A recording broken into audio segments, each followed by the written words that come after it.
విష్ణుమూర్తి క్షీరసాగరంలో 4 నెలలు యోగ నిద్రలోకి వెళ్ళినప్పుడు అసలు ఏం జరుగుతుందో మీకు తెలుసా?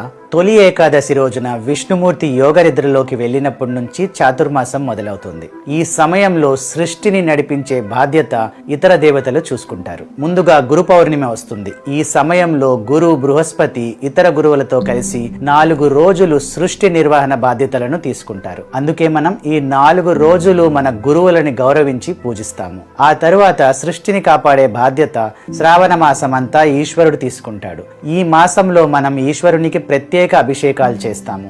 అలాగే కావడి యాత్ర కూడా జరిగేది ఈ మాసంలోనే. శ్రావణ మాసం తరువాత భాద్రపద మాసంలో 19 రోజుల పాటు శ్రీకృష్ణుడు సృష్టిని కాపాడే బాధ్యతలు స్వీకరిస్తాడు. ఈ మాసంలోనే మనం కృష్ణాష్టమి, జన్మాష్టమి జరుపుకుంటాము. ఆ తరువాత వినాయక చతుర్థి సమయంలో వినాయకుడు 10 రోజుల పాటు భూలోకానికి వస్తాడు. ఈ 10 రోజులు సృష్టి నిర్వహణ బాధ్యతలు వినాయకుడు చూసుకుంటాడు. ఆ తర్వాత వచ్చే పితృపక్ష కాలంలో 16 రోజుల పాటు మనం మన పూర్వీకులకు, పితృదేవతలకు శ్రాద్ధ కర్మలను చేసి వాళ్ళ ఆశీస్సులను పొందుతాము. పితృపక్ష కాలం తరువాత 10 రోజుల పాటు దుర్గమ్మ తల్లి ఈ సృష్టి నిర్వహణ నడిపించే బాధ్యతలు తీసుకుంటుంది. ఈ సమయంలోనే మనం నవరాత్రి ఉత్సవాలు జరుపుకుంటాము. ఆ తరువాత 10 రోజులు లక్ష్మీదేవి ఈ బాధ్యతలను తీసుకుంటుంది. ఈ సమయంలో మనం మన ఇంటిని శుభ్రం చేసుకుని దీపావళి జరుపుకుంటాము. ఆఖరి 10 రోజులు కుబేరుడు సృష్టిని నడిపించే బాధ్యతలు నిర్వహిస్తాడు. ఈ చాతుర్మాసం వైకుంఠ ఏకాదశి రోజు పూర్తవుతుంది. ఆ రోజు విష్ణుమూర్తి యోగ నిద్రలో నుంచి బయటికి వచ్చి సృష్టికర్తగా తన బాధ్యతలను తిరిగి మొదలు. అడుగడుగు దండాలు అడిగేటి వాడా, ఆపద ముక్కులు ఆలించువాడా, శ్రీపాదదాసుల పాలించువాడా, వడ్డీ కాసులవాడ వరహాల రేడా, పాపాలు చల్లార్చు భవతాపహార,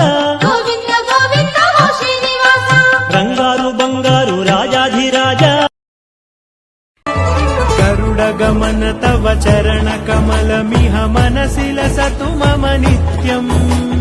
గరుడగమన తవ చరణ కమలమిహ మనసిల సతు మమ నిత్యం.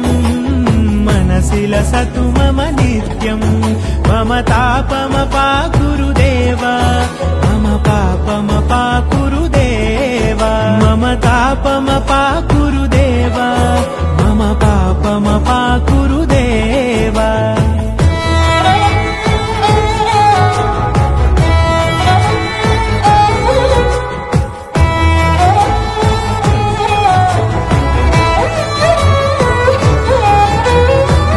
జనయన విధిన ముచిహరణ ముఖ విబుధ వినుత పద పద్మా. జల జనయన విధిన ముచిహరణ ముఖ విబుధ వినుత పద పద్మా.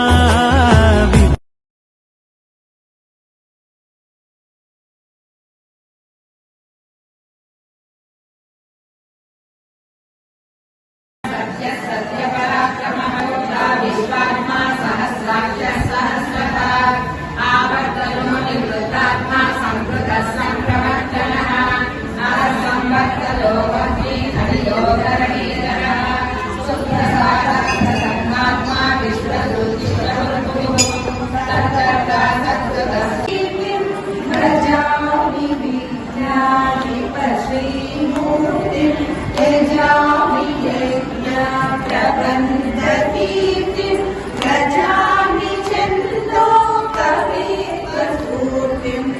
सच्चिदानन्द प्रभावमूर्तिम्